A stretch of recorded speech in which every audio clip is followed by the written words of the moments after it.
नमस्कार साथियों DElEd first semester के आपको पता है एग्जाम शेड्यूल हो चुके हैं 9 से 11 के बीच में होगा।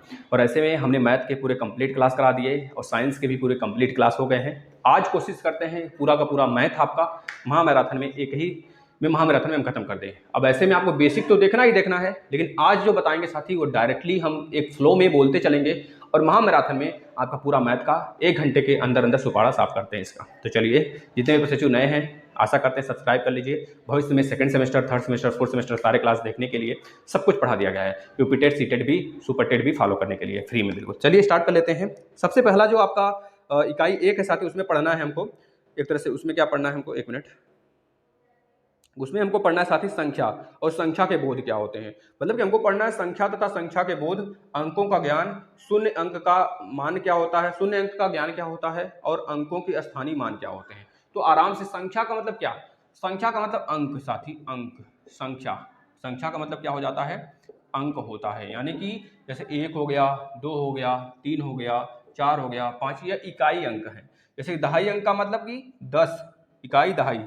जैसे कि बात करें 20 तो इकाई दहाई। जैसे बात करें 300, इकाई दहाई सैकड़ा। यह होते हैं अंक के बोध, याद रखना है। अंकों का ज्ञान, शून्य अंक का मान क्या होता है भाई, शून्य अंक का मान, शून्य अंक का मान शून्य होता है साथी। जैसे बात करें किसी भी नंबर के आगे अगर जीरो लगा देंगे तो वह 10 गुना बढ़ जाएगा। जैसे 1 था, 1 के पीछे अगर जीरो लगा देंगे इसकी वैल्यू कितनी हो गई, 1 गुणे 10 यानी 10 गुना बढ़ गया।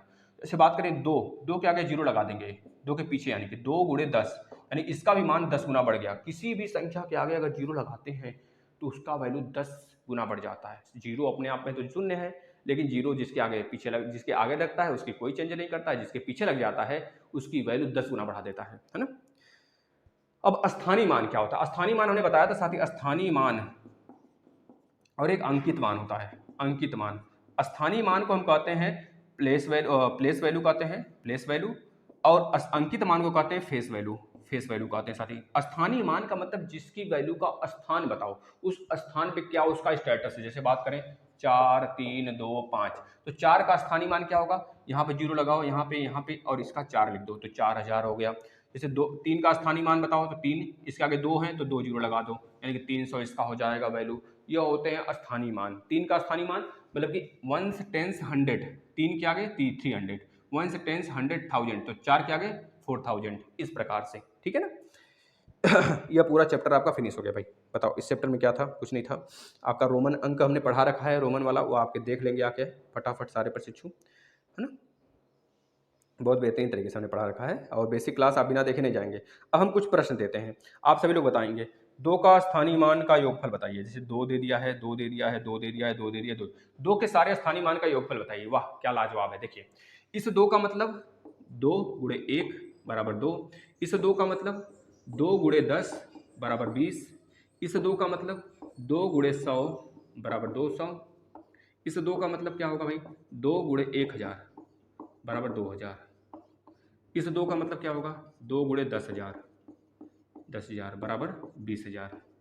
अब सबको जब जोड़ेंगे तो यही संख्या नहीं निकल के आएगी भाई, लेकिन आपको इस तरह लिखकर ऐसे बता देना है कि हाँ यही निकल के आएगा, ठीक है ना। चलिए अब आपको बताना है 2, 3, 4, 5 में अंक 3 का स्थानीय मान बताइए। 2, 3, 4, 5 में अंक 3 का स्थानीय मान मैंने बताया था भाई, इकाई दहाई सैकड़ा, 1 10 100 यानी कि 300 होगा। 3 का स्थानीय मान 300 होगा भाई। एक चैप्टर फिनिश हो गया, दूसरा चैप्टर की तरफ चलते हैं। गुणा का संकल्पना, गुणा की संक्रिया, भाग की संकल्पना और भाग की संक्रिया क्या होता है। चलिए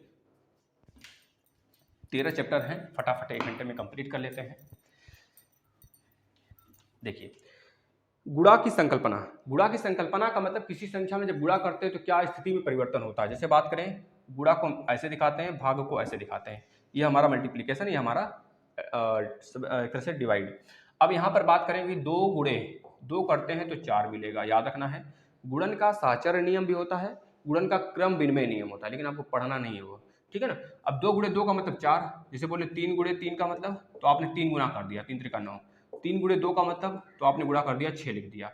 यह होता है गुणा का समझना। अगर भाग की बात करें तो 12/2 कर दीजिए तो 2 छक्का 12।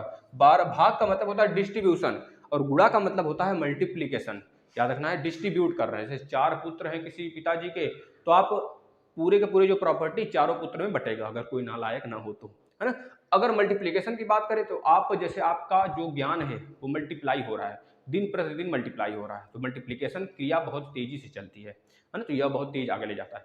एडिशन स्लो चलता है, मल्टीप्लिकेशन तेज चलता है, इस बात का याद रखना है ना। तो यह चीज़ होगी, जैसे बोले 4 गुणे 1 बराबर 4, 4 गुणे 2 बराबर 8, इस प्रकार से ना। जैसे बात करें 4 गुणे 4 बराबर 16 होगा। जैसे बात करें भैया 4 गुणे 4 गुणे 4, 3 बार हमने 4 का गुणा कर दिया, 3 बार हमने 4 का गुणा किया, 4 चौक 16 चौका 64 हो गया।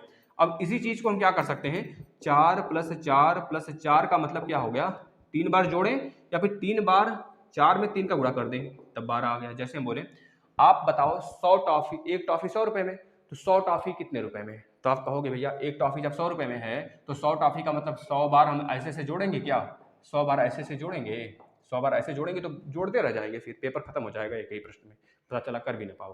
तो इस तरह से 100 बार जोड़ने से, चाहे 100 टॉफी मतलब एक टॉफी जब 100 रुपए में है, एक टॉफी जब 100 रुपए में है तो 100 टॉफी कितने रुपए में, तो 100 का गुणा कर देंगे, आ जाएगा 10,000 रुपये आ जाएगा। इस प्रकार से करते हैं, यही गुणन का फायदा होता है। चलिए हो गया ना गुणन वाला, बस हो गया, प्रश्न हो गया। इसमें प्रश्न की संख्या देख, प्रश्न थोड़ा कर लेते हैं, देखिए प्रश्न कर लेते हैं, कुछ प्रश्न हैं इसमें, फिर इसके बाद ये चैप्टर भी फिनिश। चलिए देखिए साथी, तो इसमें गुणन वाला क्या है, 25 गुणे 4 का वैल्यू बताइए, 25 गुणे 4 का वैल्यू बताइए, 25 गुणे 4 का वैल्यू, 25 गुणे 4 का वैल्यू बताइए, क्या हो जाएगा, 100 हो जाएगा भाई, और क्या। अगर बोले 20 गुणे 0 का वैल्यू, किसी भी संख्या में जब 0 का गुणा करते हैं तो हमेशा 0 मिलता है, इस बात को याद रखना है, ठीक है भाई। अब आपको बताना है 0/5 की वैल्यू बताइए, तो हमेशा याद रखना इसकी वैल्यू 0 मिलता है, लेकिन अगर 5/0 होता तो उसकी वैल्यू इनफाइनाइट मिलता है ना, याद रखना है ये चीज़, ठीक है। 100/1 किसी भी संख्या में अगर 1 से भाग देते हैं तो वही संख्या मिल जाता है, और किसी भी संख्या में जब 1 से गुणा करते हैं तो वही संख्या मिल जाता है ना, याद रखेंगे भाई ये चीज़। यदि भाजक, देखिए प्रश्न देखिए, एक प्रश्न आप याद रखेंगे, जैसे भाजक होता है, भाजक, भाजक, भाज्य, भागफल, भागफल बटे शेषफल होता है, तो इसके में रिलेशन पूछ देता है, तो आप इसे याद कर लेंगे, भाजक, भाजक गुणा भागफल, भागफल प्लस शेषफल, प्लस शेषफल बराबर क्या होता है, भाज्य होता है, इस बात को याद रख लेंगे साथी। यहाँ से प्रश्न बनते हैं, पहला प्रश्न देख लीजिए, यदि भाजक, यदि भाजक, पहला प्रश्न छापिए, यदि भाजक 483 हो और भागफल कितना है, भागफल, भागफल यह हमारा भाजक है, भाजक है, भागफल कितना है दिया है 403, और शेष दिया हुआ है, शेष दिया है आपको कितना 50 दिया है, तो तो पूछ रहा है भाज्य बताइए, भाज्य बताइए, तो बस इस वाले फॉर्मूला में रखिए, निकाल लीजिए भाज्य क्या होगा। चलिए रखते हैं,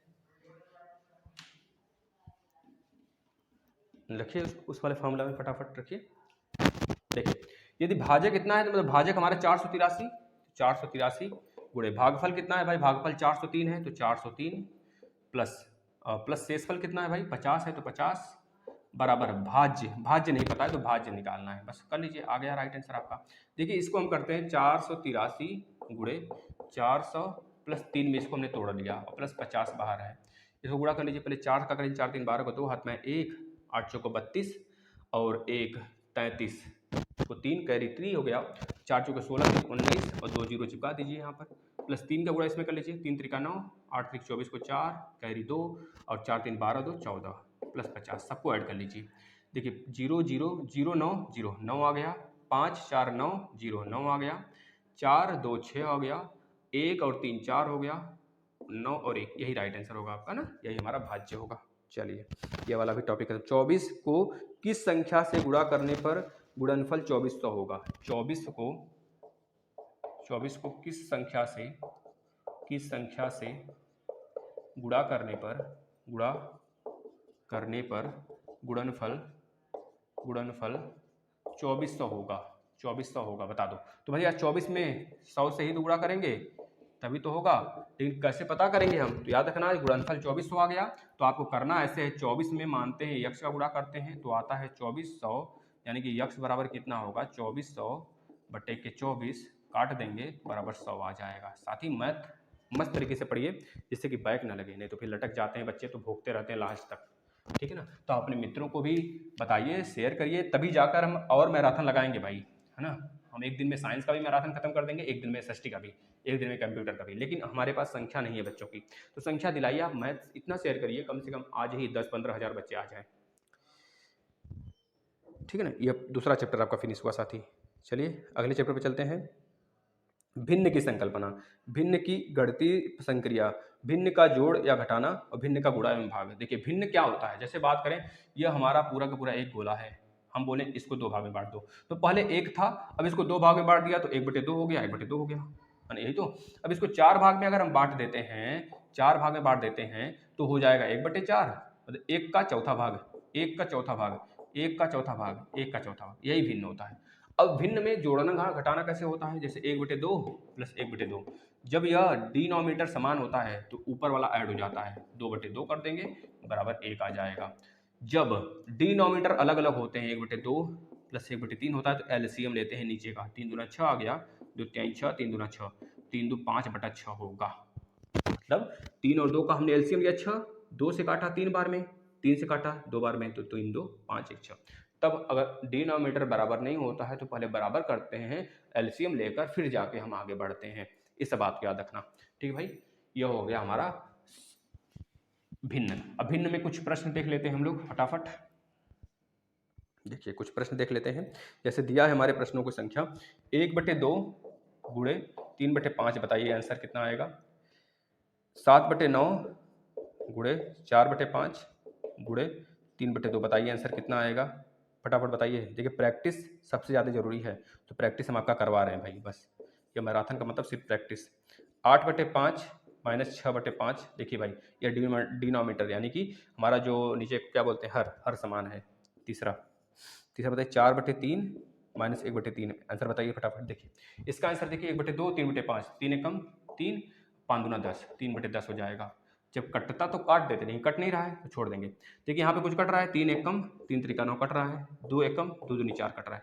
अब ऊपर का ऊपर मल्टीप्लाई, 7 चौको 7 दूना 14, 7 दूना 14, और नीचे क्या बचा है 5 3 15, तो 15, यह राइट आंसर होगा। इसमें देखिए डिनोमिनेटर समान है तो 8 में से 6 गया 2/5 हो जाएगा बस। इसमें भी डिनोमिनेटर समान है, 4 में से 1 गया 3/3, यानी कि काट देंगे तो 1 आ जाएगा। इस तरह से लगाते हैं, यह भी टॉपिक खत्म। एक प्रश्न और करिए इसमें, दो संख्याओं का अंतर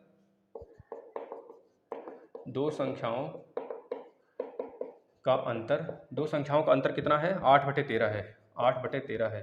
दो संख्याओं का अंतर 8/13 है। छोटी संख्या कितनी है, छोटी संख्या है वो कितना है, 105/52 है, 105/52 है। तो दूसरी संख्या ज्ञात करें, तो दूसरी संख्या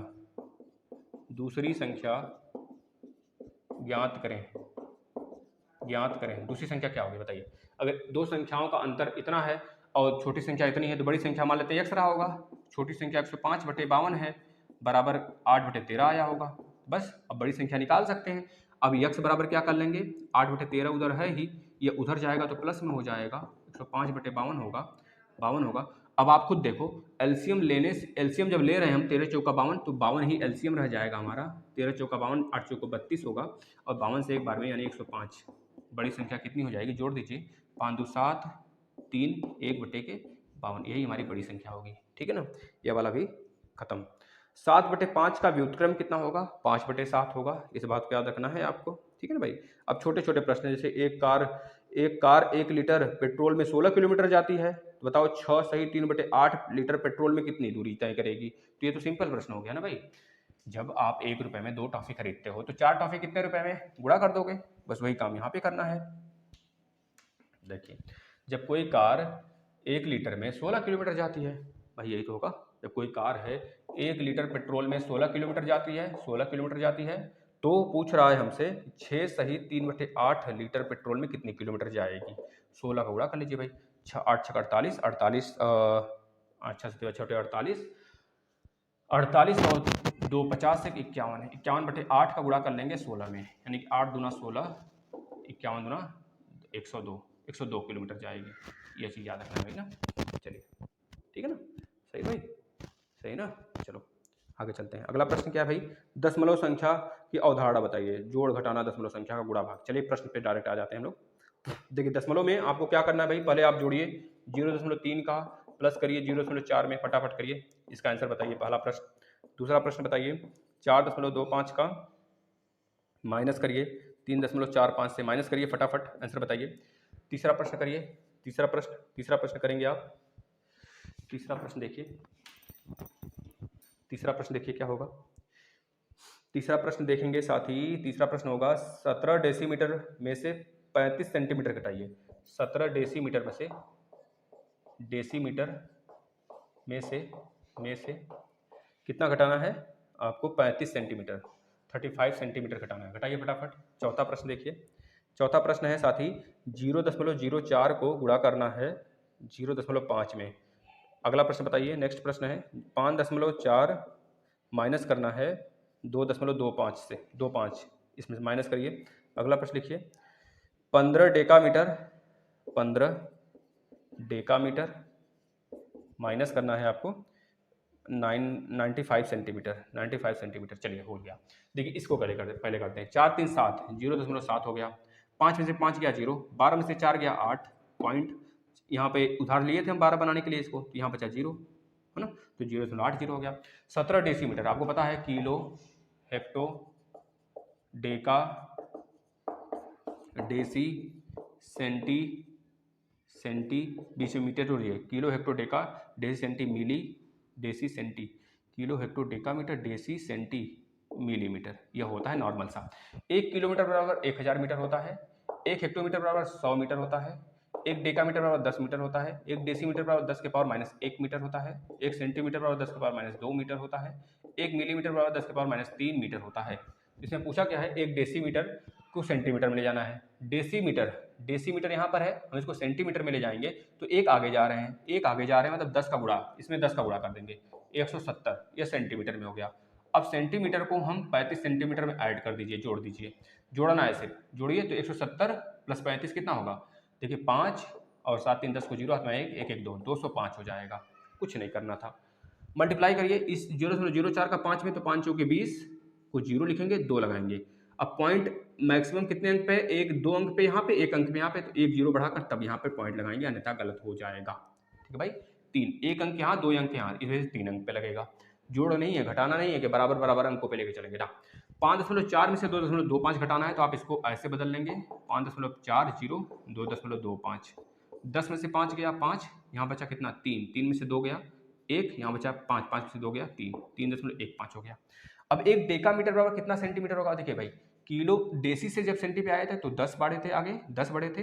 अब डेका से जब सेंटी पे आएंगे तो पहले 10 फिर 10, यानी कि 100 से गुणा करना पड़ेगा, यानी कि 15 गुणे 100 सेंटीमीटर में हो गया, माइनस 95 सेंटीमीटर माइनस करना है, यानी कि 1500 सेंटीमीटर माइनस 95 सेंटीमीटर, सबको हम सेंटीमीटर में बदल लेते हैं, आसानी होता है।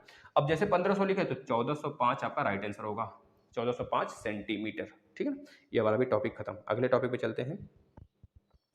गुणांक क्या होता है, अपवर्तक यानी विभाजक क्या होता है, गुणज समवर्तक क्या होता है। चलिए इसमें प्रश्न पे आ जाते हैं। प्रश्न क्या कह रहा है, संख्या 4 के सभी अभाज्य सभी अपवर्तक लिखिए। संख्या 4 के सभी अपवर्तक, 36 के अपवर्तक ज्ञात करिए। अपवर्तक का मतलब कौन कौन सी संख्या उसको काट रहा है, 36 के अपवर्तक बता दो। तो 36 के अपवर्तक के लिए हम आपको बताते हैं, अच्छे से उसको आप डील करिएगा। चलिए देखिए, जैसे 36 लिखना है तो 36 के कितने अपवर्तक होंगे, पहले अगर यही पूछ ले कितने अपवर्तक होंगे बस, तो 36 लिखेंगे, उसका एलसीएम ले लेंगे। तो 2 से 18 बार में, फिर 2 से 9 बार में, फिर 3 से 3 बार में, 3 से 3 बार में। अब इसको हम अभाज्य संख्याओं में, मतलब कि अभाज्य संख्याओं में ब्रेक कर लिए, है ना, प्राइम फैक्टराइजेशन कर लिए। तो 2 के पावर 2 आ गया, गुणे 3 के पावर में 2 आ गया, यह हमारा एलसीएम आ गया। अब 2 के पावर 2 है तो 2 + 1 लिख लेंगे, गुणे 3 के पावर 2 है तो 2 + 1 लिख लेंगे। तो 3 यहाँ मिला, गुणे 3, 3 3 का 9, इसके टोटल के टोटल अपवर्तक हो जाएंगे। अपवर्तक का मतलब गुणनखंड, फैक्टर कितने इसके हैं, तो 9 फैक्टर होंगे। मतलब 9 फैक्टर मतलब कि ऐसी 9 संख्याएं हैं जो 36 को काट सकती हैं। एक संख्या और लेते हैं 48 के अपवर्तक बताइए। तो पहले आप एलसीएम लेंगे, 2 दूनी 4, 2 चौके 8, 12 6 3 3। अब देखना 2 के पावर में 4 है, 2 के पावर में 4 हो गया, गुणे 3 के पावर में 1 है तो 3 के पावर में 1 हो गया। 2 के पावर 4 तो 4 + 1, गुणे 3 के पावर में 1 तो 1 + 1 यानी कि 4 1 5 गुणे 2 तो 5 दूना 10 इसके अपवर्तक होंगे 48 के। ठीक है भाई, ये टोटल गुणनखंड हो गए, टोटल अपवर्तक बोल लीजिए, टोटल फैक्टर बोल लीजिए, यह होता है। ठीक है ना। अगला प्रश्न बोलना है 15 किसका अपवर्तक है, मतलब 15 किसका ऑप्शन दिया है हमको, 15 किसका अपवर्तक है पूछ रहा है, तो 3 1 2 5। अगला ऑप्शन दिया है 11 2 9 4 0 और 15 1 2 9 0। पूछ रहा है 15 इन तीनों में से किसका अपवर्तक है, मतलब 15 किसको काट रहा है ये बताना है, बता दो। 15 इसको काट रहा है, 15 दूना 30, काट काट के देख लीजिए, डिवाइड करिए, 15 दूना 30, एक बचा, 2 भाग नहीं गया, 0, 25, 15 से 25 कटेगा, नहीं कटेगा, 15 3 45 55 55 105 नहीं कटेगा, तो यानी कि यह अपवर्तक नहीं है 15 इसका। इसको देख लेते हैं, 11 2 9 4 0, काटिए 15 से, 15 से काटेंगे तो कितना आएगा आप देखो, 15 सते 105, 15 सते 105 आ गया। यहाँ कितना बचेगा, 5 2 7 बचा, 9, 15 सते 35, 15 पचे 75, 75 आ गया, यानी कि यहाँ कितना बचा, 4 बचा, फिर 4 उतारेंगे तो ये अभी नहीं है, यानी कि देख लीजिए 15 3 45, नहीं ये अभी नहीं होगा, तो अब यही बचा, यही हमारा राइट आंसर होगा। 15 1 2 9 0, 15 से काटिए इसे,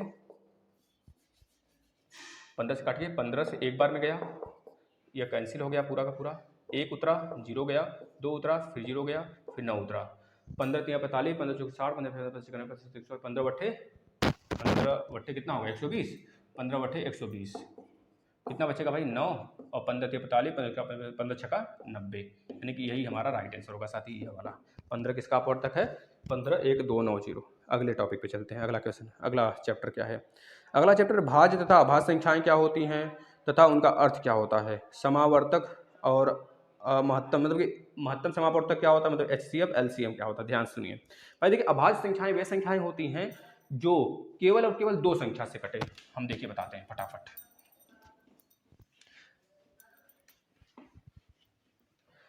अभाज्य संख्याएं, देखिए भाई अभाज्य संख्या पूछा गया है इस टॉपिक में, छठे नंबर के चैप्टर पे हम लोग आ गए भाई। भाज्य संख्या पूछा गया है HCF यानी कि मसप को LCM HCF बोलते हैं, HCF मतलब हाईएस्ट कॉमन फैक्टर, और LCM लसप बोलते हैं, मतलब कि LCM बोलते हैं, LCM। ध्यान रखिए अभाज्य संख्याएं वे संख्याएं होती हैं जो केवल और केवल दो संख्याएं से ही कटेंगी, जैसे 3 3 5 3 5 7, 3 को 1 से कटना है, 3 से कटना है, 5 को 1 से कटना है और 5 से कटना है, 7 को 1 से कटना है और 7 से कटना है, बस। तो ऐसी संख्याएं जो केवल मैक्सिमम दो संख्या से ही कटें उसे क्या कहते हैं, अभाज्य संख्या कहते हैं। भाज्य संख्या का मतलब 6 8 9, मतलब कि जो दो संख्या से ज्यादा संख्या से कटे, जैसे 1 2 3 और 6 से भी कट रहा है। 8 को देखिए 1 से कट रहा है, 2 से कट रहा है, 4 से कट रहा है, 8 से कट रहा है। 9 को देखिए 1 से, 3 से, 9 से कट रहा है। मतलब एक संख्या, दो संख्याओं से ज्यादा संख्या से कटने वाले संख्या को हम क्या कहते हैं, भाज्य, और दो संख्या से कटने वाले संख्या को हम कहते हैं अभाज्य।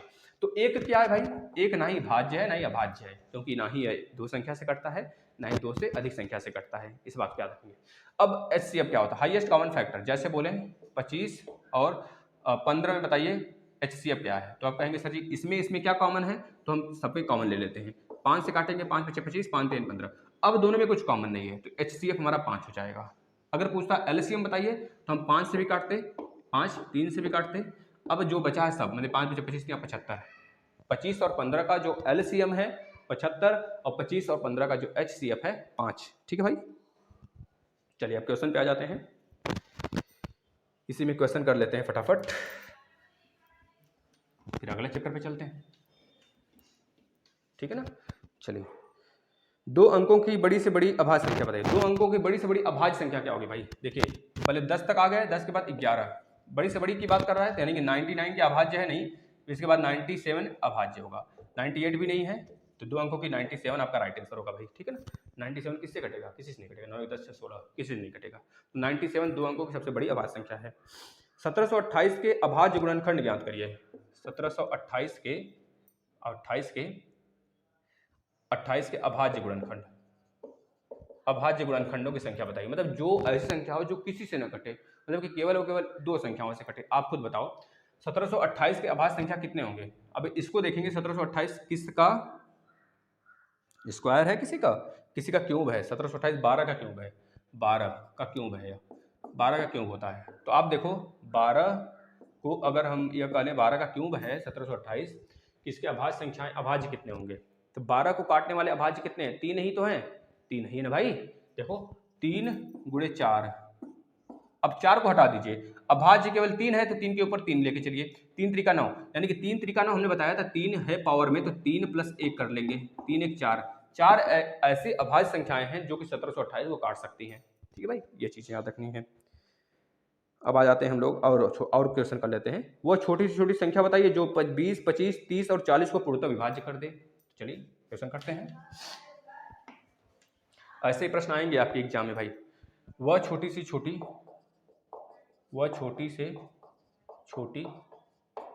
संख्या बताएं जो 20 25 30 और 40 को पूर्णतः विभाज्य कर दे। 40 को पूर्णतः विभाज्य कर दे। पहला क्वेश्चन। दूसरा देखिएगा, वो छोटी से छोटी संख्या बताइए जो 75 80 135 से भाग देने पर हर दशा में शेषफल 3 बचे। से भाग देने पर हर दशा में शेष 3 बचे बताइए। दोनों प्रश्न करिए। वो छोटी से छोटी संख्या बताएं जो 25 30 40 को पूर्णतः विभाज्य कर दे भाई। तो 20 25 30 और 40, जब वो छोटी से छोटी संख्या पूछता है तो हम HCF ले लेते हैं भाई। 2 से काट लीजिए। जो तीनों को विभाज्य करने वाली संख्या क्या होगी? जो सब में कॉमन होगा भाई। सब में क्या कॉमन है? कुछ नहीं कॉमन दिख रहा है हमको तो भाई, नहीं दिख रहा है ना। तो बताओ, हाँ कॉमन है, आगे आएगा कॉमन। यहाँ पे बचेगा 15, यहाँ बचेगा 20, ठीक है ना। नहीं 2 से नहीं काटना है, सब में कॉमन देखना है हमको ना। तो बताओ अब क्या होगा? 5 एक ऐसी संख्या है, 5 चौके 20, 5 पचे 25, 5 छके 30, 5 अठे 40। अब देखो कुछ नहीं कॉमन है, तो 5 आपका राइट आंसर होगा। इसमें देखिए 75 80 135 से भाग देने पर हर दशा में शेषफल 3 बचे। तो बताओ ऐसी कौन सी संख्या है इससे भाग देते हर दशा में शेषफल 3 बचे? तो पहले 75 लिखिए, फिर 80 लिखिए, फिर 135 लिखिए। सब में से पहले जो 3 शेषफल बच रहा है उसको माइनस कर लीजिए, 3 माइनस कर लीजिए, 3 माइनस कर लीजिए। तो 75 में से 3 गया 72, 80 में से 3 गया कितना बचेगा? 77 बचेगा, और 135 में से 3 गया 132। अब इन तीनों का एलसीएम ले लीजिए, जो आया है बस हो गया राइट आंसर वही आपका, ठीक है ना। जो आया है उसी का एलसीएम ले लीजिए भाई। देख लीजिए 72 आया है, 77 आया है, 132 आया है, इसी का एलसीएम ले लीजिए। 72 77 और 100 किससे कटेगा भाई? 2 से पहले काट लो भैया। 2 से काटेंगे, 2 एक कम, 2 3 यार कैसे, 2 2 3 6, एक बचेगा, 2 छक्का 12, 77 नहीं कटेगा, यह कटेगा, 2 छक्का 12, एक बचेगा, 2 छक्का 12, फिर 2 से काट लीजिए, 18 बार में, ये 77 बार में, या 2 3 6, 2 3 6, 2 9 18, 2 9 18, 77 और 33। फिर देखिए किससे कटे? 11 से काट लेते हैं। अच्छा पहले 3 से कटना ही पड़ेगा, 3 त्रिका 9, क्रम से चलना पड़ेगा ना। 7 7 14, 7 3 एकम 3, फिर 3 से काट लीजिए, 3 77 11, फिर 7 से काट लीजिए, तो 7 से काटेंगे तो 11 यहाँ बचेगा, और यहाँ पे 11 बचेगा, यहाँ 1 है, 11 से काट लीजिए, 1 1 1। अब इनका गुणा कर दीजिए, किसका भैया? 2 गुणे 2 गुणे 2, 3 बार, और 2 बार 3, 2 बार 3 है, और 1 बार 7, 1 बार 11। देखिए 11 7 77, 77 3 त्रिका 9, 77 का 9 में गुणा करिए, 9 9 7 9 63 को 3 हाथ में आया 6, और 7 9 63 और 6 69।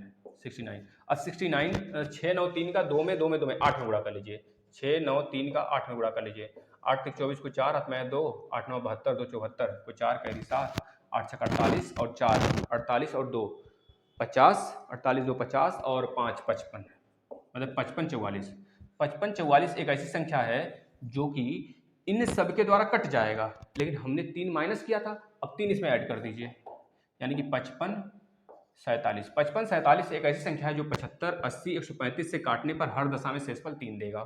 ठीक है भाई, यह चैप्टर फिनिश होता है अब आपका। बताओ आगे भी चलें कि एक और मैराथन लगा दें कि बस करें? बताओ कितने चैप्टर हो गए? 7, कितने चैप्टर खत्म करिए भाई? 6 चैप्टर हम लोग खत्म कर लिए। बताओ 6 चैप्टर और रह रहे हैं, कल एक और मैराथन लग जाएगा, 2 मैराथन में समाप्त कर देते हैं ना। चलिए बताओ, एक फिर खींच दें, देख लेते हैं समय कितना हुआ है। रुक जाइए पहले, जैसा आप कहिए भाई, जैसा आप कहिए बताइए। 1 मिनट देख लेते हैं समय कितना हो रहा है। समय तो शायद अभी खींच देते हैं, चलिए कोई दिक्कत नहीं है, खींच आ जाता है ना।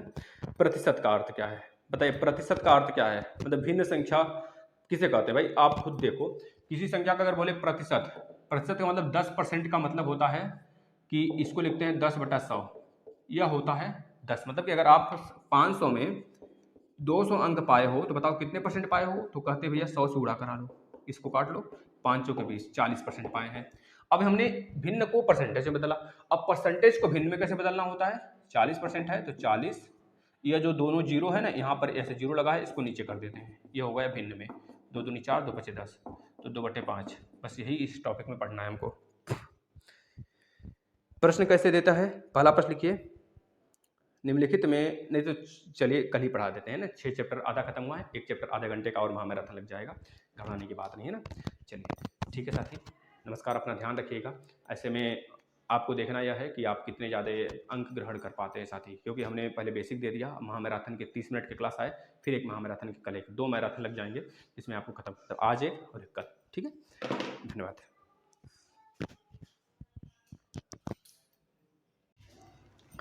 चलिए मित्रों, अब हम सातवें चैप्टर पर हैं, जिसका हम लोग क्या कर रहे हैं, भिन्न वाला। तो भिन्न में अब हम लोग देखते हैं कुछ क्वेश्चन फटाफट।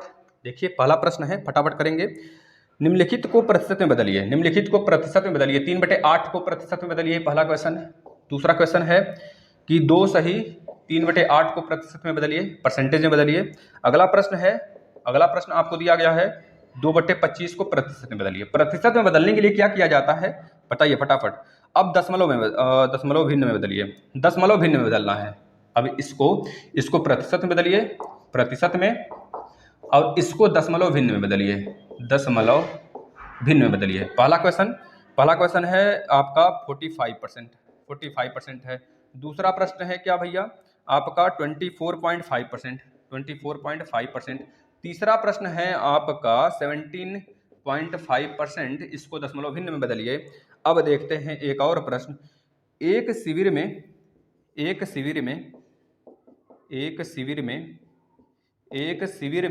क्या है भैया? एक शिविर में 400 सैनिक हैं, 400 सैनिक हैं, एक शिविर में 400 सैनिक हैं और 40 सैनिक और आ गए, 40 सैनिक और आ गए, 40 सैनिक और आ गए। जब 40 सैनिक और आ गए तो सैनिकों में कितने प्रतिशत की वृद्धि हो गई? तो सैनिकों में कितने प्रतिशत की वृद्धि हो गई, वृद्धि हुई, बताना है कितने परसेंट की वृद्धि हुई। पहला प्रश्न देखिए, प्रतिशत में बदलना है भाई, 3/8 गुणे 100 कर दीजिए, प्रतिशत में हो गया 12.5 हो जाएगा, 12.5, 5 3 15 को 5 हाथ में 1, और 5 3 15 हो गया, और 12.5, 12 3 36, 37% हो गया साथी, 37% हो जाएगा ना, 37.5, 37.5 होगा, 37.5% होगा यह चीज़। 12 3 36, 5 3 15, 36 37, 37.5 होगा। 2 सही 3/8 को देखिए, 2 सही 3/8 को परसेंटेज में बदलिए। तो पहले इसको हम भिन्न में बदल लेते हैं, 8 दूना 16, 3 19, 19/8 गुणे 100 करते हैं, तो यहाँ पे 19, 8 से काटेंगे तो 12.5, 12.5 का गुणा कर दीजिए साथी, कर लीजिए, करिए फटाफट, है ना। 12.5 का यानी कि 12 प्लस 0.5 गुणा कर लीजिए 19 में, तो 12 नमा 108 को 8 कैरी 10, 12 कम 12 और 10, 12 10 122, 112, 12 और 10 कितना होगा 22 हो गया।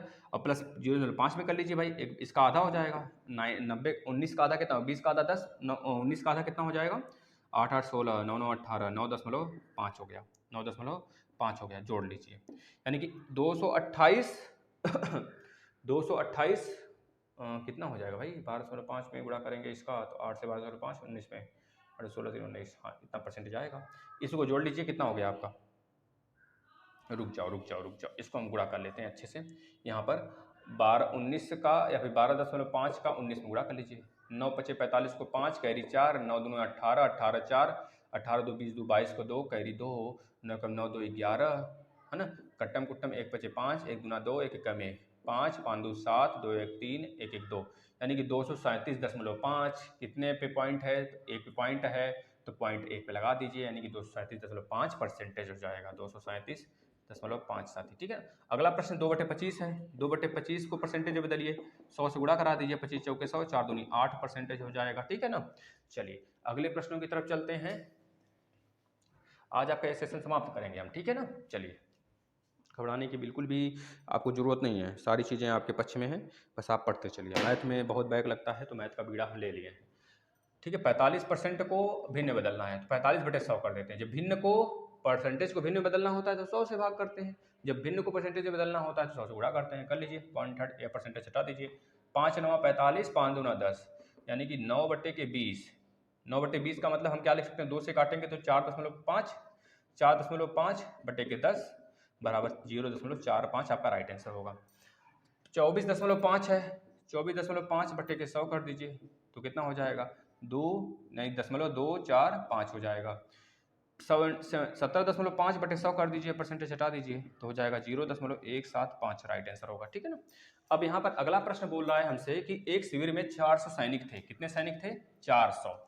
40 सैनिक और आ जाते हैं तो बताना है कितना बढ़ गया। भाई 40 सैनिक बढ़ गए तो 40 सैनिक बढ़े कितने में से, टोटल कितने सैनिक हो गए, पहले 400 थे, अब कितने हो गए थे, 40 हो गए थे। तो 440 में से बढ़ेंगे 40 सैनिक बढ़ गए, यानी कि 40/440 गुणे 100 कर दीजिए, 1 0 से गया, 4 दहा में 40, 11, यानी कि 10 दहा में 100/11 साथी, यानी कि आप बता सकते हैं 11 9 99, 9 सही 1/11% सैनिक बढ़ जाएंगे। चलिए अगले टॉपिक पे, अगले हम लोग इकाई पे आ गए।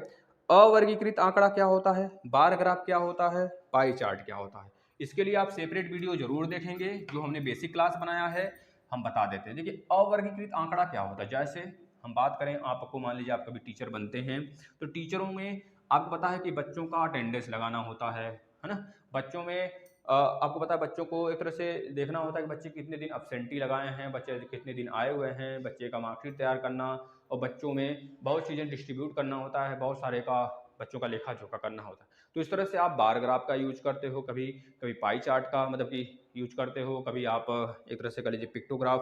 पिक्टोग्राफी का मतलब होता है साथी किसी चीज़ को आप जब पिक्चर से बनाते हो, जैसे कि हम बोलें कि आप सोमवार को लाल मतलब सोमवार को आप 2 रोटी खाते हो, मान सकते हैं, मान लेते हैं सोमवार को आप 2 घंटे पढ़ते हो, तो 2 घंटे पढ़ते हो तो घड़ी का साइन बना दो कि हाँ हमने 2 घंटे पढ़े, ठीक है ना। इस प्रकार से अगर आप सोमवार को उसके मंगलवार को 3 घंटे पढ़ते हो तो 3 बार घड़ी का साइन बना दो।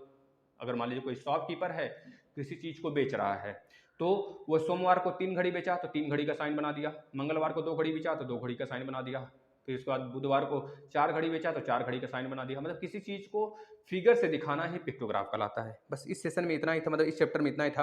अगर आपसे पूछे कि बार ग्राफ क्या होता है, मान लीजिए किसी वर्गीकृत आंकड़े को हम जब लंबाई में दिखा देते हैं, मान लीजिए दिया है हमारे पास कोई सोहन है और इसका वेट है, सोहन है और मोहन है, मान लीजिए सोहन हो गया, मोहन हो गया, या फिर ऐसे कर लीजिए, मान लीजिए कोई शॉपकीपर है सोमवार को, मंगलवार को, बुधवार को कितने कितने चीज बेच रहा है, यहाँ पे 4 सामान बेचा, यहाँ पे 2 सामान, यहाँ पे 4 सामान, यहाँ पे 6 सामान बेचा। तो इसको हमको दिखाना है बार ग्राफ में। बार ग्राफ में ऐसे बनाएंगे, आप लिखेंगे भैया रविवार से लेकर कहाँ तक, सोमवार तक सारा डाटा लिखेंगे। सोमवार लिख दीजिए, यहाँ पर मंडे, ट्यूसडे, वेडनेसडे, इस तरह से लिख देंगे। फिर इसके बाद यहाँ पर आपको पता है कि सोमवार को उन्होंने 2 चीज़ बेचा है तो 2, यानी कि 2, यहाँ पर 1, यहाँ पर ऐसे बना देंगे आप कि भैया 1 से 2, यानी कि यहाँ से 0 है, यहाँ पर 1 समान है, यहाँ पे 2 समान है, यहाँ पे 3 है, यहाँ पे 4 है, यहाँ पे 5 है, यहाँ पे 6 है, यहाँ पे 7 है, ऐसे है। तो सोमवार को उन्होंने कितने सामान बेचे हैं, 2 सामान, तो ऐसे बना दोगे, ठीक है। अब मंगलवार को उन्होंने कितना बेचा भैया, मंगलवार को भैया कितना बेचा, उन्होंने 4 सामान बेचा है, तो 4 पे ऐसे ले जाओगे, 4 के पास लेकर आओगे। बुधवार को उन्होंने कितना बेचा है, तो बुधवार को दिखाओगे 6 सामान उन्होंने बेचा है। इस प्रकार से ग्राफ बनाओगे आप, तो पता चलेगा हाँ इन्होंने 6 बेचा था सामान, या 4 बेचे थे, यहाँ पे 2 बचे थे। इस प्रकार से ग्राफ आप सीधा भी बना सकते हो और तिरछा भी बना सकते हो, कोई दिक्कत है नहीं, ठीक है ना। चलिए हम एक प्रश्न पे आ जाते हैं, साथ ही दूसरे टॉपिक पर आपका क्या है, सजाति तथा विजाति गणितियों का व्यंजक बताइए। तो हम इस पे बेहतरीन क्लास करा रखे हैं, आप लोग आके देखेंगे बेसिक क्लास, हम आज प्रश्न कराते हैं आपको। चलिए प्रश्न की दुनिया में आ जाते हैं, प्रश्न फटाफट करेंगे सारे बच्चे। निम्नलिखित में से सजाति विजाति छांटिए। पहला दिया है सजाति, सजातीय और विजाति बताइए, विजातीय छांटिए। पहला दिया है, क्या दिया है 2x 3y, बताइए सजातीय कि विजाती है। दूसरा दिया है साथी 2x और 2y दिया है, बताइए सजातीय कि विजाती है। हमने बता रखा है जो बेसिक क्लास देखे होंगे। 2x 3x बताइए सजातीय है कि विजाती है। चौथे में देख लेंगे आप कि इनमें से कोई नहीं दिया है, इनमें से कोई नहीं, नन ऑफ दीज। बताइए इसमें से क्या सजाती है क्या विजाती है, तो भैया ऑप्शन आपको चूज करना है।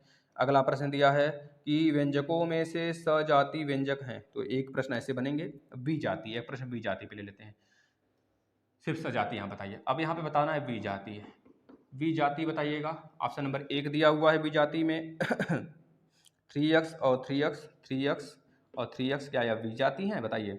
ऑप्शन नंबर 2 दिया हुआ है आपको 7y और 7y दिया हुआ है। ऑप्शन नंबर 3 दिया हुआ है आपको कितना भाई z और z के पावर 4 दिया हुआ है। और ऑप्शन नंबर 4 दिया है नन ऑफ दीज। बताइए पहचान सकते हैं। प्रश्नों की दुनिया में चलते हैं। पहले देखिए सजाति मतलब जिसके समान राशि हो, जैसे x y है तो समान नहीं है, यह हमारा विजाति हो गया। x है लेकिन यहाँ पर x रहकर यह सजाति हो गया, भाई x है सजाति हो गए। अब यहाँ पर 2x और 2y है तो यह भी सजाति नहीं हो गए, तो यहाँ पर देखना विजाति, विजाति मतलब केवल पहला ही दिख गया भैया, यहाँ पे भी x यहाँ पे भी x, तो यह हमारा सजाति हो गया। यह वाला बराबर रहे चाहे ना रहे अंकिक मान, ठीक है ना। अंकिक मान मतलब कि अचर राशियां जो चेंज होती रहते हैं, वेरिएबल होते हैं जो, बस वह हमको देखने हैं बराबर है कि नहीं है। जो हमारे एक तरह से वेरिएबल ना होते हैं जिसे हम बोलते हैं कांस्टेंट, जैसे 3 4 5 6 कांस्टेंट होते हैं, वह अगर बराबर नहीं है तो भी चलेगा, लेकिन वेरिएबल हमारे इक्वल होने चाहिए। x है तो x स्क्वायर है तो x स्क्वायर, xy है तो xy यहाँ पे भी, तो वह होता है सजाति।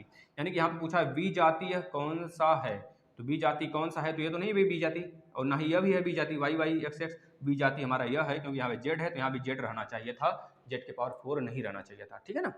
चलिए ऐसे प्रश्न आते हैं, आप लोग कर लेंगे। चलिए एक प्रश्न है, आप घटाकर दिखाएंगे जोड़कर दिखाएंगे। जोड़िए x माइनस वाई को प्लस करिएगा x प्लस वाई से, पहला प्रश्न। दूसरा है 5xy माइनस वाई प्लस 9 को आप घटाएंगे माइनस करेंगे x प्लस वाई से। चलिए फटाफट करिए। देखिए पहला प्रश्न क्या है, पहला देखिए x माइनस वाई को प्लस में x प्लस वाई करना है, तो y और y कैंसिल हो गया, बराबर 2x आ गया।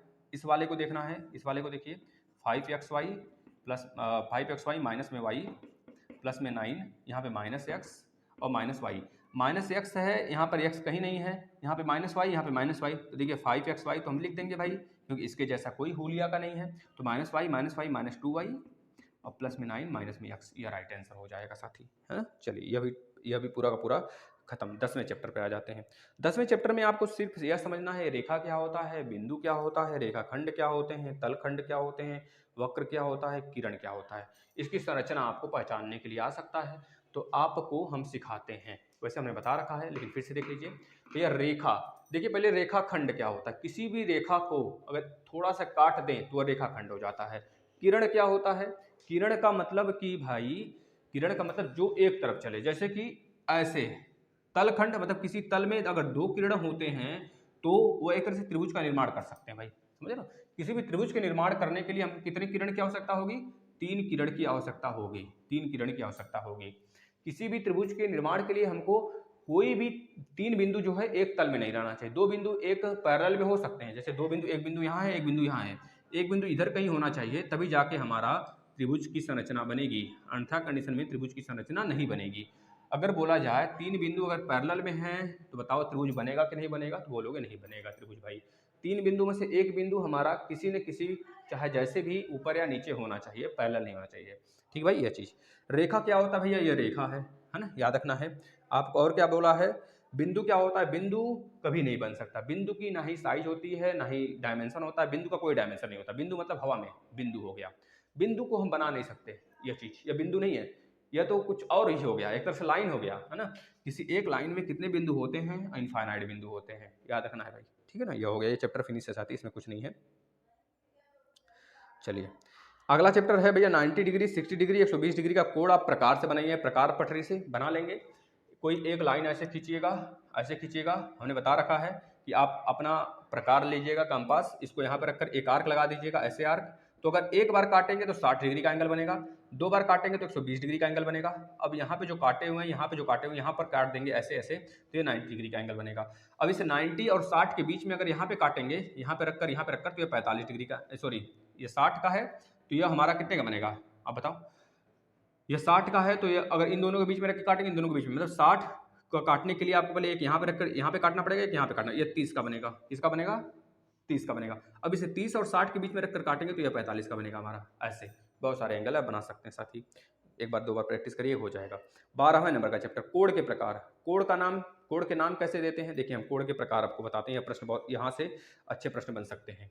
चलिए, कोण कितने प्रकार के होते हैं भाई? कई प्रकार के हो सकते हैं साथी, हम आपको दिखाते हैं। देखिए, जो एंगल रिजु कोण का मतलब हो गया रिजु कोण, पहले रिजु कोण लिख देते हैं। दूसरा क्या है? रिजु कोण का मतलब एक तरह से स्ट्रेट एंगल। रिजु कोण जो होता है 180 डिग्री का एंगल बनाता है। 180 डिग्री के कोण को ही हम क्या कहते हैं? रिजु कोण कहते हैं। दूसरा क्या है? संपूर्ण कोण। संपूर्ण कोण क्या होता है भैया? संपूर्ण कोण का मतलब होल, यानी कि एक तरह से कह लीजिए कि कंप्लीट एंगल 360 डिग्री का होता है, ऐसे बनता है। यह 360 डिग्री का एंगल होता है, ठीक है ना। इसके बाद तीसरा जो है भैया शून्य कोण। शून्य कोण क्या होता है? शून्य कोण जो होता है वह शून्य होता है भैया, ये लाइन होता है, या शून्य कोण कहलाता है। बस इसको ऐसे बना लेंगे, शून्य कोण हो गया। चौथा जो होता है साथी वो हमारा समकोण होता है। समकोण क्या होता है? 90 डिग्री का एंगल होता है। 90 डिग्री के एंगल को समकोण कहते हैं। न्यून कोण क्या होता है? न्यून कोण का मतलब साथी जो होता है 90 डिग्री से कम और 0 डिग्री से ज़्यादा। 90 डिग्री से कम का और 0 डिग्री से ज़्यादा का जो एंगल होगा उसे क्या बोलेंगे? हम न्यून कोण बोलेंगे। अधिक कोण क्या होता है? अधिक कोण याद रखेंगे। अधिक कोण क्या होता है साथी? अधिक कोण जो होता है 90 डिग्री से अधिक का होता है, 90 डिग्री से अधिक का होता है, और 180 डिग्री से कम, यानी कि 180 डिग्री से कम का एंगल, 180 डिग्री से कम का एंगल और 90 डिग्री से अधिक का एंगल। 90 डिग्री से अधिक के एंगल को हम क्या कहते हैं? न्यून कोण, मतलब अधिक कोण कहते हैं। इस बात को याद रखना है। बस ये चैप्टर फिनिश, ठीक है साथी। इतनी चीज़ें आपको पढ़ना था। बृहत कोण क्या होता है? बृहत कोण का मतलब 270 डिग्री से कम, 270 डिग्री से बृहत कोण। एक और लिख लीजिए, बृहत कोण क्या होता है? 270 डिग्री से कम का, 270 डिग्री से कम का और 180 डिग्री से ज़्यादा वाला कोण को हम क्या कहते हैं? बृहत कोण कहते हैं। इस बात को भी लिख लेंगे आप। बस इसके बाद लास्ट चैप्टर हम त्रिभुज पे आ गए। त्रिभुज क्या होता है? पहले परिमिति पढ़ लेते हैं। परिमाप क्या होता है? किसी भी चीज का परिमाप निकालने के लिए, मान लीजिए कोई भी आकृति हो, ये त्रिभुज है, परिमाप का मतलब चारों तरफ का जोड़ दीजिए। अगर यह ए है तो इस त्रिभुज का परिमाप 3a हो गया। कोई वृत्त है, वृत्त का परिमाप कैसे निकालेंगे? जिसे बोलते हैं हम सरकमफ्रेंस, यानी कि परिधि। तो इसका परिमाप होता है 2πr होता है, इसको लिख लेंगे। r रेडियस है। अगर किसी चतुर्भुज का परिमाप निकालना होगा तो अगर हमारा यह वर्ग है तो वर्ग में चारों साइड बराबर होते हैं, तो किसी वर्ग का परिमाप a + a + a + a यानी कि 4a होगा। मान लीजिए कोई आकृति इस प्रकार से बनाई गई हो और आपसे बोले कि इसका परिमाप बताइए, तो आप निकाल सकते हैं। मान लीजिए कोई आकृति इर्रेगुलर ढंग से ऐसे बना दिया जाए, है ना, इस तरह से बन जाए। इसका लंबाई a b c d e f g h i हो, तो यह भी परिमाप ही है एक, याद रखना है। इसको ऐसे जोड़ दिया गया तो यह परिमाप है एक, है ना, परिमाप है। इसको आप बोल सकते हैं कि चारों भुजाओं का जितने भुजाएं उसको योग कर देंगे, परिमाप आ जाएगा साथी। बस यह परिमाप होता है। अब त्रिभुज किसी भी तीन बिंदु का जो पैरेलल ना हो, एक बिंदु यहाँ पर, एक बिंदु यहाँ पर, एक बिंदु यहाँ पर, तो किसी भी तीन बिंदु से कम 3 बिंदु हमें चाहिए त्रिभुज बनाने के लिए, वो भी पैरेलल नहीं होने चाहिए, ठीक है ना। त्रिभुज कितने प्रकार के होते हैं? त्रिभुज 4 प्रकार के होते हैं। देखिए, समबाहु त्रिभुज का मतलब जिसकी तीनों भुजाएं बराबर होती हैं, यह समबाहु त्रिभुज हो गया। समद्विबाहु त्रिभुज का मतलब जिसकी 2 भुजाएं बराबर होती हैं, एक भुजा बराबर नहीं होता है। विषमबाहु त्रिभुज का मतलब जिसकी तीनों भुजाएं अलग अलग होती हैं। और एक समकोण त्रिभुज होता है जिसकी एक भुजा बराबर 2 हो सकती हैं और एक भुजा सी या बी हो सकता है, ठीक है ना। यह चीज, ये इसमें तीनों भुजाएं हैं तो 3a इसका परिमाप हो जाएगा। इसमें 2 भुजा बराबर है, एक भुजा नहीं, तो 2a + b इसका परिमाप हो जाएगा। जोड़ लीजिए a + b। इसका अलग अलग भुजा है तो a + b + c इसका यह परिमाप हो जाएगा। इसका भी a + a यानी कि 2a + b परिमाप हो जाएगा। बताओ, कोई दिक्कत आया? परिमाप त्रिभुज किसे कहते हैं, है ना? कोई अंतर आया? बताओ, त्रिभुज और त्रिभुज बताओ, कोई अंतर आया? बताओ। मज़ा आया कि नहीं? ये सेशन समाप्त हो गया साथी आपका। यह पूरा का पूरा मैथ मैराथन था फर्स्ट सेमेस्टर का, जो आपने देखा 1 घंटे के आसपास है। इसे शेयर करिए, अपने भाइयों को बताइए। हो सकता है तो कंप्यूटर का भी हम पढ़ाएंगे, अन्यथा अगर टाइम नहीं मिलता है साथी तो कंप्यूटर ज़्यादा नहीं, आप आराम से एक सीरीज लीजिएगा, राजन या पवन सीरीज, उससे पढ़िएगा, है ना। धन्यवाद।